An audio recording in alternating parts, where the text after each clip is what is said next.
আজকের রেসিপি চটজলদি chicken curry. তাহলে রেসিপিটা শুরু করা যাক। যার জন্য আমি 2টো টমেটো, 4টে পেঁয়াজ এগুলোকে বড় বড় করে কেটে নিচ্ছি। এরপর ফ্রাইং প্যানে 1 চামচ তেল গরম করতে দিয়ে তাতে কয়েকটা শুকনো লঙ্কা, কাঁচা বাদাম, গোটা রসুন আর গরম মশলা দিয়ে দেব। এরপর বড় বড় করে কেটে রাখা পেঁয়াজ, টমেটো দিয়ে এরপর এটাকে হালকা ভেজে নেব। তাতে 1/2 চামচ নুন দিয়ে নিলাম যাতে খুব তাড়াতাড়ি এটা নরম হয়ে যায়।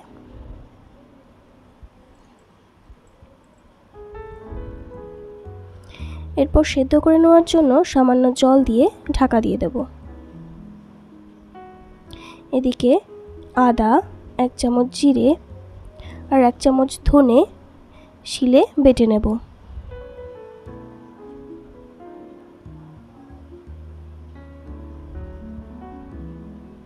এরপর মশলাটা সেদ্ধ হয়ে গেছে, তুলে নেব।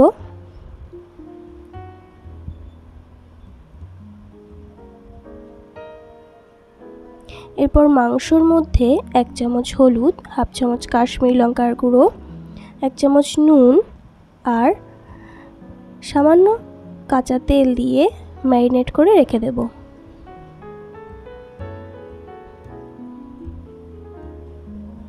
এরপর কড়াইতে তেল গরম করতে দিয়ে মাংসের জন্য কেটে রাখা আলুগুলো লাল লাল করে ভেজে নেব। আমি আগে থেকে হলুদ এবং নুন মাখিয়ে রেখেছিলাম।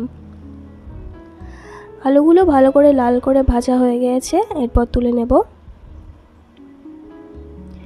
এরপর মশলাটাকে মিক্সিতে ভালো করে পেস্ট করে নেব।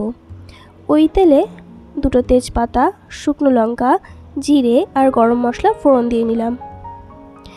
এরপর আদা, জিরে আর ধনে বাটার পেস্টটা দিয়ে নিলাম।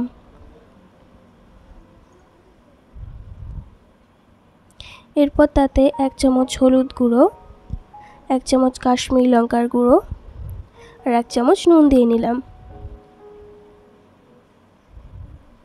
মশলাটা ভালোভাবে কষানো হয়ে গেলে এরপর আগে থেকে পেস্ট করে রাখা মশলাটা দিয়ে ভালো করে নেড়ে নেব। মশলাটা যেহেতু আগে থেকেই সেদ্ধ করে নেওয়া আছে তাই খুব বেশি সময় লাগবে না। এখানে সামান্য তেল ছেড়ে আসলেই ম্যারিনেট করে রাখা মাংসটা দিয়ে দেব। মশলার সাথে মাংসটা ভালোভাবে নেড়ে নিতে হবে। তারপর মাংসটাকে সেদ্ধ করার জন্য ঢাকনা দিয়ে দেব। আমি এর মাঝেই আলুগুলো দিয়ে নিয়েছিলাম।